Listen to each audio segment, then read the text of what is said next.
Commerce में 11th का एक बुक अकाउंटेंसी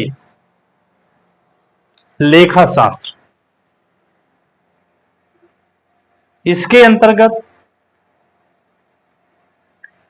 मुख्य रूप से बुक कीपिंग और अकाउंटिंग दो रूप को हम पढ़ते हैं। सबसे पहले अकाउंटेंसी, किसी भी व्यावसायिक सौदे को किस सिद्धांत के अंतर्गत लिखेंगे, उसके लिए कौन कौन सा मानक है, किस रूल से कौन सा वर्क करेंगे, इन सब बातों का वर्णन जिस पुस्तक में दिया गया होता है उसे हम अकाउंटेंसी कहते हैं। संक्षेप में, प्रत्येक सौदे को किस नियम, उपनियम एवं सिद्धांत के अंतर्गत हम लेखा करेंगे, वही अकाउंटेंसी है। इसमें दो पार्ट्स है, बुक कीपिंग और अकाउंटिंग। बुक कीपिंग में दो शब्द बुक और कीपिंग है। बुक से हमारा आशय पुस्तक, और कीपिंग इसको जब हम विभाजित करते हैं तो दो शब्द का निर्माण होता है, KEEP और प्लस इसी में लगाते हैं ING। कीप मतलब रखना, शॉर्ट में कहेंगे पुस्तक रखना। अब यहां ऑब्जेक्टिव आता है कि अलमारी में पुस्तक को रखना बुक कीपिंग है, बैग में पुस्तक को रखना बुक कीपिंग है, बेंच पर पुस्तक को रखना बुक कीपिंग है, या प्रत्येक सौदे को किसी नियम के अंतर्गत हिसाब किताब की पुस्तक में रखना बुक कीपिंग है। तो हम यही कहेंगे कि प्रत्येक सौदे को एक निश्चित नियम के अंतर्गत हिसाब किताब की पुस्तक में लिखना बुक कीपिंग है। एक व्यवसायी दिन प्रतिदिन जो भी लेन देन करते हैं, उनके द्वारा जो भी ट्रांजैक्शन किया जाता है, उस ट्रांजैक्शन को जिस नियम के अंतर्गत हिसाब किताब की प्राथमिक बही में हम लिखते हैं, वो बुक कीपिंग या पुस्त पालन कहलाता है। पुस्त पालन से हम यह स्पष्ट नहीं कर पाते हैं कि पूरे एक वित्तीय वर्ष में कुल क्या लाभ कमाया गया, कुल क्या हानि हुई, लाभ हुआ तो किस किस मदों पर, हानि हुई तो किन किन कारणों से। इस बात को ध्यान में रख के हम लाभ हानि ज्ञात करने के उद्देश्य से तथा व्यावसायिक स्थिति ज्ञात करने के उद्देश्य से लेखांकन, अकाउंटिंग तैयार करते हैं। अकाउंटिंग क्या है? पुस्त पालन यह स्पष्ट नहीं कर पाता है कि व्यवसाय में जो भी लेन देन हुआ उससे लाभ हुआ या हानि हुई, लाभ हुआ तो किन किन मदों पर, हानि हुई तो किन किन कारणों से। इसे स्पष्ट करने के लिए एक अलग से हम हिसाब किताब तैयार करते हैं, जिसे लेखांकन कहते हैं, अकाउंटिंग कहते हैं। प्राचीन काल में अकाउंटिंग की जो प्रथा प्रचलित थी, उसमें लेन देन के एक पक्ष को हम लिखते थे। ऐसे प्रणाली को एक हरा लेखा प्रणाली, सिंगल एंट्री सिस्टम कहते थे। इस प्रणाली में दोष यह था कि अगर दुर्भाग्य से कोई चीज गलत लिखा गया तो उसका पता कर पाना आसान नहीं होता था। गलती से 1 जीरो एक्स्ट्रा पड़ गया या 1 जीरो छूट गया, राम की जगह श्याम लिखा गया, तो यह ढूंढ पाना असंभव था। अतः इस कमी के कारण हिसाब किताब की एक नई प्रणाली की मांग की जाने लगी। तब 1494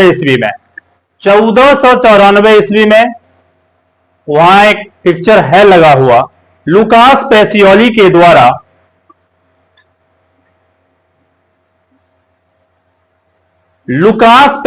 के द्वारा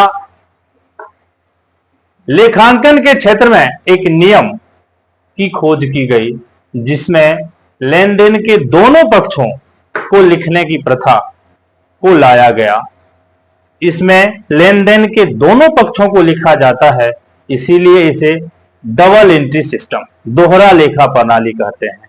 और चूंकि सर्वप्रथम या 1494 ईस्वी में लुकास पेसियोली के द्वारा लाया गया, इसीलिए डबल एंट्री सिस्टम का फादर लुकास पेसियोली को ही कहा जाता है। ये इटली के वेनिस नगर के निवासी थे। तो ऑब्जेक्टिव में एक क्वेश्चन भी आता है, डबल एंट्री सिस्टम का आविष्कार कहां हुआ था? इटली के वेनिस नगर में। कब हुआ था? तो 1494 ईस्वी में। किनके द्वारा किया गया? तो लुकास पेसियोली के द्वारा। डबल एंट्री सिस्टम के फादर लुकास पेसियोली। ठीक है। अब ये जो डबल एंट्री सिस्टम दिए, इस सिस्टम के अंतर्गत लेखाकर्म करने के लिए लेखे को दो भागों में बांटे, पर्सनल और इम्पर्सनल, व्यक्तिगत और अव्यक्तिगत खाता।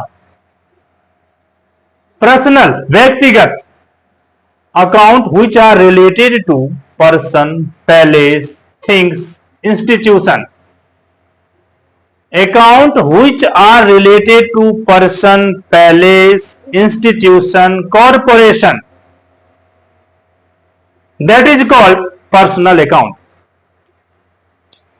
खाता जिनका संबंध संस्था, निगम, फर्म एवं व्यक्ति से होता है, उसे व्यक्तिगत खाता कहते हैं। और अव्यक्तिगत खाता, इनके अतिरिक्त बाकी सभी खाते को अव्यक्तिगत खाता कहते हैं। अव्यक्तिगत खाता को सुविधा के दृष्टिकोण से दो भाग में बांटा गया, एक रियल और दूसरा nominal account. Real account, account which are related to tangible items, जिसे हम देखते हैं, जिसका कोई आकार प्रकार होता है, जिसका कोई रूप रंग होता है, जैसे कैश, गुड्स, फर्नीचर, स्टेशनरी, जिसे हम देखते हैं, जिसका कोई आकार प्रकार होता है, उसे रियल अकाउंट। और जिसे हम देखते नहीं हैं, जिसका कोई आकार प्रकार नहीं होता है, चलन में सिर्फ एक नाम मात्र है, जैसे खर्चा, आमदनी, gain, profit, income, expenditure. For example salary, rent, interest, commission, discount.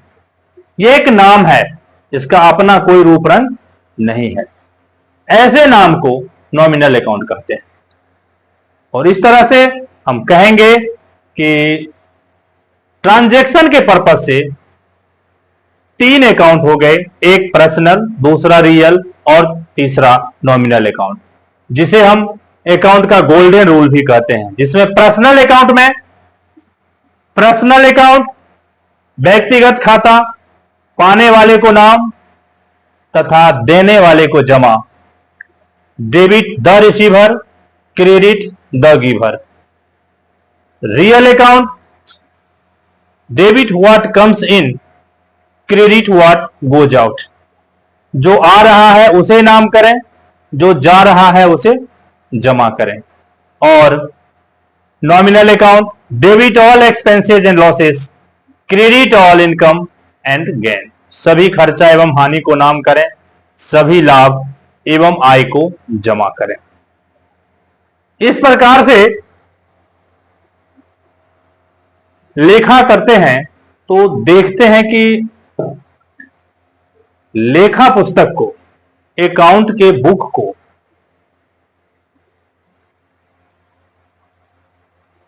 Cost account, financial account, tax account, human resource management account और गवर्नमेंट अकाउंट, लागत लेखांकन, प्रबंधकीय लेखांकन, मानव संसाधन प्रबंधकीय लेखांकन, कर लेखांकन एवं सरकारी लेखांकन के रूपों में विभक्त किया गया है। इसके आगे का क्लास कल देंगे।